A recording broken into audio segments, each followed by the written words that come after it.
දෙපාර්තමේන්තුවේ යතුරු ලේඛක කියන තනතුරු වලට ඕපන්ලා තියෙනවා. මේකෙදි ඔයාලට අධ්‍යාපන සුසුකම් විදිහට බලන්නේ O level වලට සිංහල ඉංග්‍රීසි ගණිතයට අමතරව තවත් සබ්ජෙක්ට් දෙකකට සම්මාන සාමාර්ථ එකක් සබ්ජෙක්ට් 6ක් ඔයාලා කොට දාලා තියෙනවා නම් ඊට අමතරව A level වලට A level වලට ස්ට්‍රීම් එක අදාළ නැහැ මේකට ඕනෑම ස්ට්‍රීම් එකකින් එක සබ්ජෙක්ට් එකක් පොදු පරීක්ෂණය හැර ඔයාලා A level වලට එක සබ්ජෙක්ට් එකක් අනිත් එක ෆේල් වෙලා තිබුණොත් කමක් නැහැ එක සබ්ජෙක්ට් එකක් A level වලට කොට දාලා තියෙන්න ඕන O level වලට සබ්ජෙක්ට් 6ක් කොට දාලා තියෙන්න ඕන සිංහල ඉංග්‍රීසි ගණිතය ඇතුළුව තවත් සබ්ජෙක්ට් එකකට සම්මාන සාමාර්ථ එකක්. ඔන්න ඔය ටික තමයි ඔයාලට අධ්‍යාපන සුසුකම් විදිහට බලන්නේ. ඊට අමතරව ටයිපින් පැත්තෙන් එහෙම නැත්නම් ඩොකියුමන්ටරි පැත්තෙන් ඒ ෆීල්ඩ් එකට අදාළව ඔයාලා යූත් කවුන්සිල් එකේ කෝස් එකක් කරලා තියෙනවා නම් ඊට අමතරව නයිට් එකේ එහෙම නැත්නම් BTA එකේ එහෙම නැත්නම් ටෙක්නිකල් කොලෙජ් එකේ කෝස් එකක් කරලා තියෙනවා නම් අන්න ඒවා ඔයාලගේ ඇඩ්වාන්ටේජ් එකක් විදිහට ඔයාලට බලපානවා. ඒ කියන්නේ ඔයාලගේ පොයින්ට් මේකේ බලනවා. එතකොට ඔයාලට මම අර කියපු මූලික සුසුකම් විදිහට අධ්‍යාපන සුසුකම් තියෙනවා නම් ඔයාලට මේකට ඇප්ලයි කරගන්න පුළුවන්.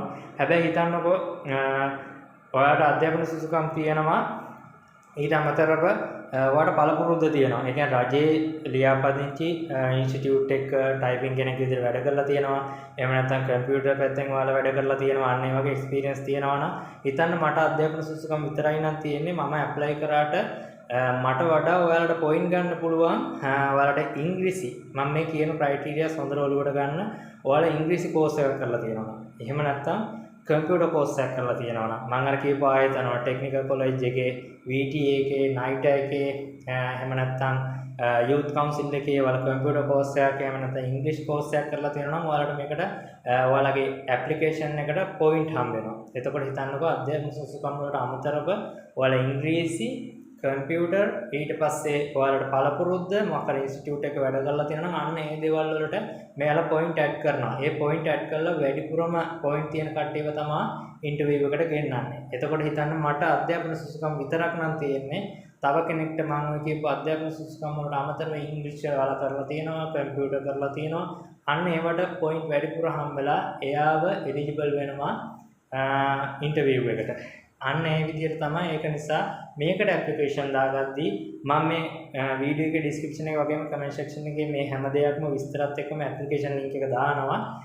ඒක ගැන මම පැහැදිලි කරලා කියන්නම්. මේකට ඇප්ලිකේෂන් දාගද්දී මම මේ කියපු දේවල් highlight කරලා දාගන්න. පරිගණක දැනුම, ඊට පස්සේ ඉංග්‍රීසි දැනුම, ඊට පස්සේ පළපුරුද්ද, ටයිපින් පැත්තෙන් හැමදේම දාන්න. ඔයාලට ඉන්ටර්විව් එකට ඔයාලා සුදුසු වුණොත් ඔයාලට ඉන්ටර්විව් එකේදී තියෙනවා ටයිපින් ටෙස්ට් එකක්. ඒ කියන්නේ විනාඩි 20ක ටයිපින් ටෙස්ට් එකක් තියෙනවා. සිංහල ඉංග්‍රීසි භාෂා දෙකම ඔයාලට අඩුම විනාඩියට වචන 20ක්වත් ටයිප් කරගන්න පුළුවන් වෙන්න ඕන. අන්න එහෙම තමයි ඔයාලා ටෙස්ට් කරන්නේ. ඊට පස්සේ ඊට අමතරව ඉන්ටර්විව් එකක් තියෙනවා. මෙන්න මේ දේවල් වලට ඔයාලට සුසුකම් ලබන්න තමයි මම අර කියපු ක්‍රයිටීරියාස් වල කම්ප්ලීට් කරලා තියෙනවා. ඒකට ඔයාලට හොඳ පොයින්ට් එකක් එකක් මේකට ඇප්ලයි කරගන්න පුළුවන්. මේකට ඔයාලට ඇප්ලයි කරගන්න පුළුවන් ජූලි මාසේ මේ මාසේ 31 දක්වා විතරයි. රෙජිස්ටර් පෝස්ට් තමයි ඔයාලට ඇප්ලයි කරගන්න තියෙන්නේ. මේ හැමදේම රෙජිස්ටර් පෝස්ට් ඇප්ලයි කරන ලිපිනය මේ ඇප්ලිකේෂන් එක මේ ඔක්කොම මම PDF එක මගේ esetjobs.lk කියන වෙබ්සයිට් එකේ දානවා. ඔයාලට හොයාගන්න අපහසුයි නම් මේ වීඩියෝ එක බලන කෙනෙක් නම් TikTok එක බලන කෙනෙක් නම් my profile එක ක්ලික් කරගන්න. profile එකේ උඩම bio link එකේ මම direct link කරලා තියෙනවා මගේ site එකට.